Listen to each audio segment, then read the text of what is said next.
You need a strategy for evaluating limits algebraically. There are just too many methods to go at it helter-skelter. And so I'm going to talk about my strategy, sort of the order I approach. So evaluating limits algebraically, remember limits, what you're thinking about is you're thinking about that you're going near a value, but not at it, right? And you have to allow for the fact that you're coming from the left or the right. They better be equal. Now, the nice thing is if near, not at a function exists, if the limit exists, but at the function also exists and they're equal, those are actually the three conditions for having a function be continuous. The limit has to exist, the function has to exist at the point, those two things have to be equal. And in that case, you can actually take substitution as your limit approach. That's always my plan A. Look, as x gets close to 1, it's the exact same thing as x being 1. The denominator is 5, the numerator is 6. Use substitution. That would be my plan A. My plan B is algebraic cancellation. Okay, first off, I'm going to try substitution. Well, my numerator is 0. That's not terrible. But my denominator, let's see, I've got 4 minus 6 plus 2. That's also 0.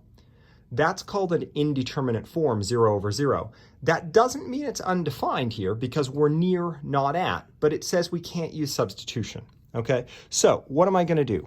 I'm going to try to come up with something that I can cancel algebraically. The numerator is x minus 2, yes, but what's that denominator factor as? Well, x squared, I've got an x and an x. They have to multiply to 2. That's pretty clear cut, 2 and 1.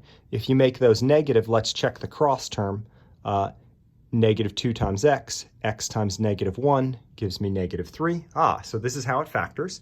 And notice, as long as you are not at 2, this is exactly 1. So it cancels algebraically.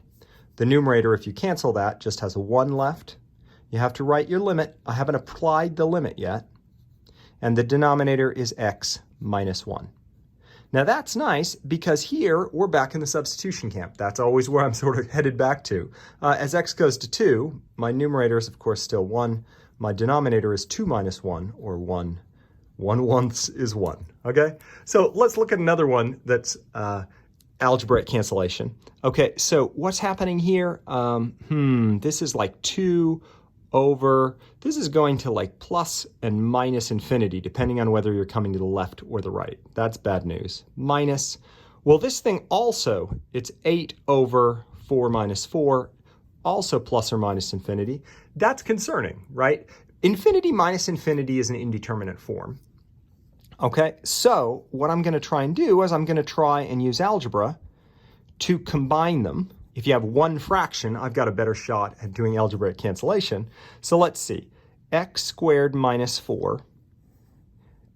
You could think of that as x minus 2, x plus 2, right? Well, this term over here, you would need to multiply by x plus 2 over x plus 2 to get a common denominator. So I have 2 times x plus 2. That's going to give me this term, minus 8, right? Well, what happens there as I combine the numerator terms? I get a 2x minus 4, okay? And just to save a little time, I'll factor out an x. So I have 2x minus 4, and then those both have a 2 in it, so I can write that as 2x minus 2 over x minus 2 times x plus 2. Now notice this is still an indeterminate form. This is 0 over 0, but I can cancel exactly like I could on the last problem, and I get 2 over x plus 2. Here I can use substitution. 2 over 4 is 1/2, and life is grand. Okay, rationalizing. Now, maybe you could call this a kind of algebraic cancellation. It certainly is algebra, but one, I think it's important to notice that when you have a radical, you're using a special technique. And two, I just like talking about rationalizing things in mathematics. I can rationalize all sorts of things. Let's see. So what happens here? First off, I'm trying substitution, right? 6 minus 6, numerator 0. That's not the death knell. Really, the death knell is the denominator being 0. Square root of 9 is 3 minus 3. Okay, so this is an indeterminate form.